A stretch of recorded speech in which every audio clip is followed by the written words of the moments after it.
Nous allons maintenant étudier les structures de tests qui vont nous permettre d'exécuter une instruction sous certaines conditions. Les tests vont nous permettre de réaliser des choix, des actions, selon que le résultat du test est vrai ou non. Je vous propose maintenant de transformer l'application réalisée au cours précédent de façon à obtenir cette application. Ici, l'ordinateur calcule un nombre au hasard mais ne l'affiche plus. C'est à l'utilisateur de le deviner en entrant une valeur au clavier. L'ordinateur affiche un message gagné ou perdu selon que l'utilisateur a bien deviné ou non. Examinons un peu plus attentivement de quoi est composée cette application. En premier, nous avons le label qui nous permet d'afficher le message gagné ou perdu.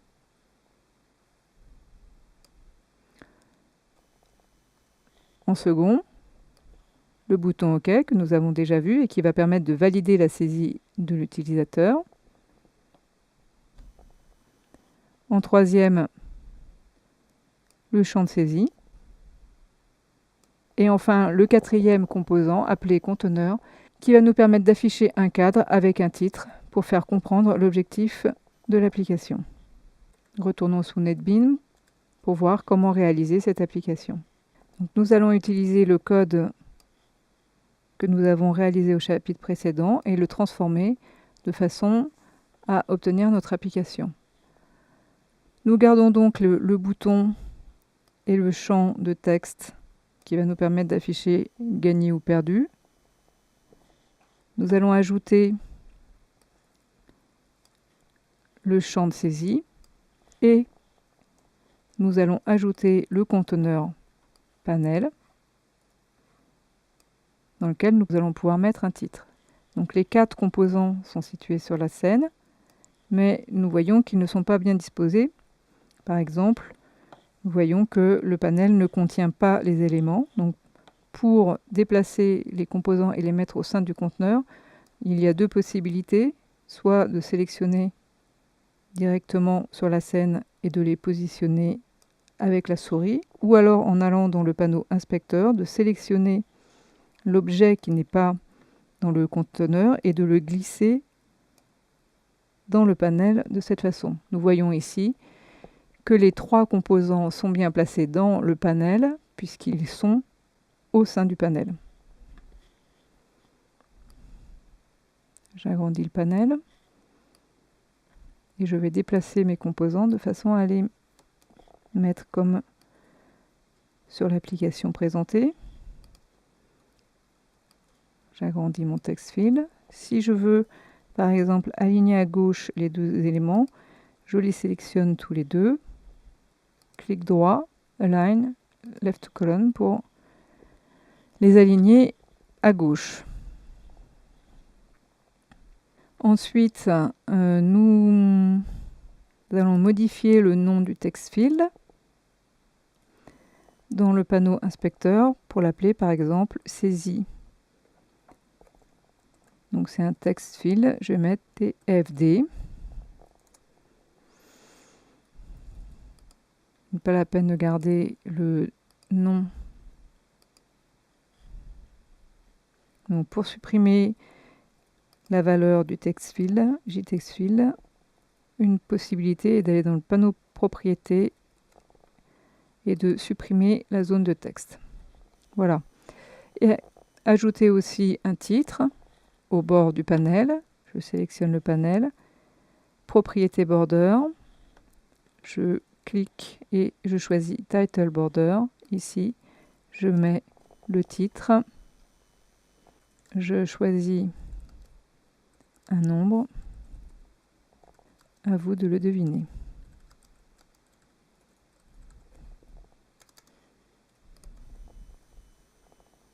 Une fois que l'interface est réalisée sous panneau design, nous allons dans le panneau source afin de modifier le code et d'obtenir ce que nous souhaitons. Donc, la valeur est calculée par l'ordinateur, comme nous l'avons appris à le faire dans la leçon précédente. Nous avons à saisir la valeur au clavier.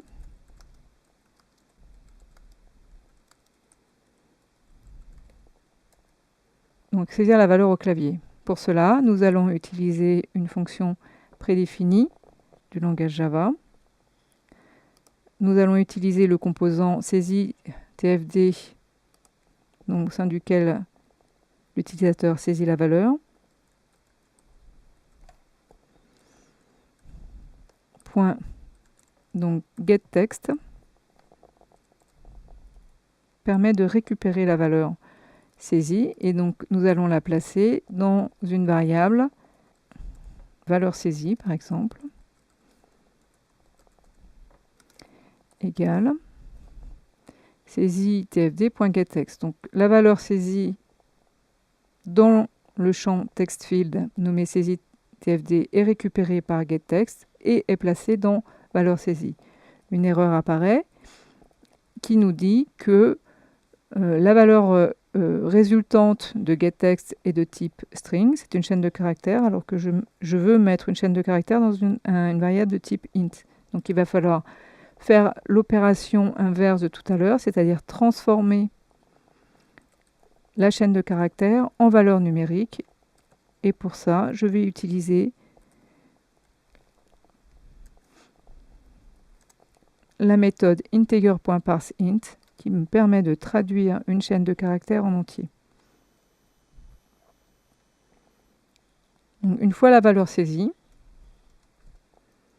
je vais vérifier que cette valeur correspond à la valeur qui a été calculée au hasard. Donc j'ai bien deux variables, la variable valeur, qui est elle calculée par l'ordinateur, la variable valeur saisie, qui est celle que l'utilisateur a saisie. Je vais comparer ces deux valeurs de façon à savoir si elles sont égales ou non. Pour cela, j'écris le test if valeur égale valeur saisie. Donc si c'est égal, ça veut dire que l'utilisateur a gagné. Donc nous sommes dans le cas où l'utilisateur gagne.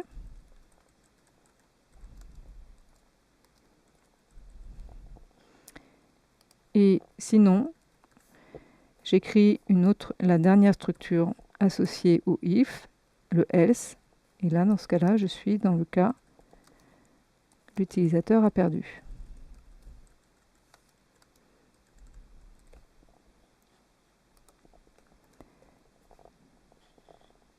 Je vais afficher le résultat dans la zone de texte que nous avons créée pour cela. Et ici, je vais mettre le commentaire. Bravo. Vous avez gagné.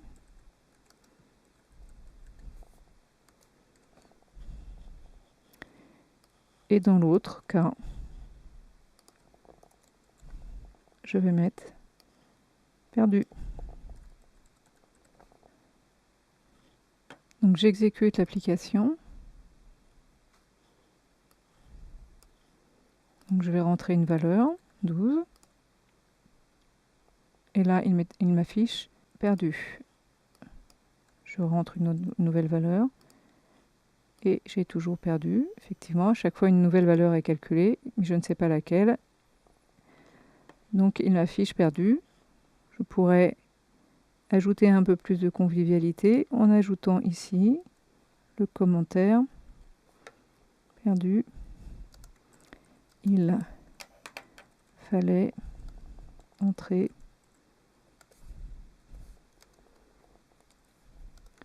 plus suivi de la valeur qui avait été calculée au hasard.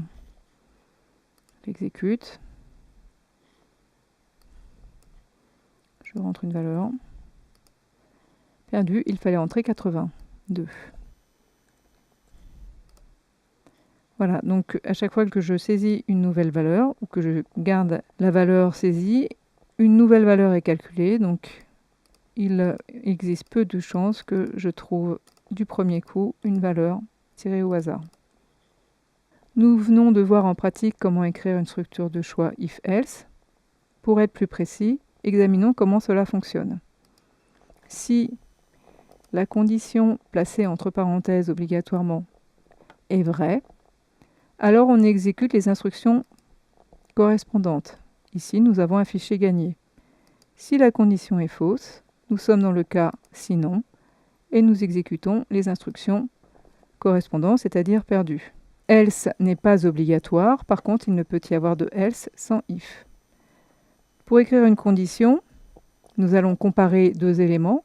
Si A est égal à B, alors je vais écrire if A égale à B. Notons que nous devons mettre deux égales pour distinguer l'instruction d'affectation A égale B, qui veut dire A prend la valeur de B. A égale à B veut dire A est comparé à B. Pour dire que A est différent de B, je vais utiliser l'expression A, point d'exclamation B, qui va dire différent. Pour les autres types de comparaison, je vais utiliser les signes mathématiques usuels du inférieur, inférieur ou égal, supérieur, supérieur ou égal. Si je veux faire deux comparaisons en même temps, je peux demander si A est égal à B et différent de C. Alors je vais écrire if A égale B et en utilisant deux signes commerciaux suivis de A différent de C. Pour le OU, je vais utiliser les signes verticaux correspondant au pipe.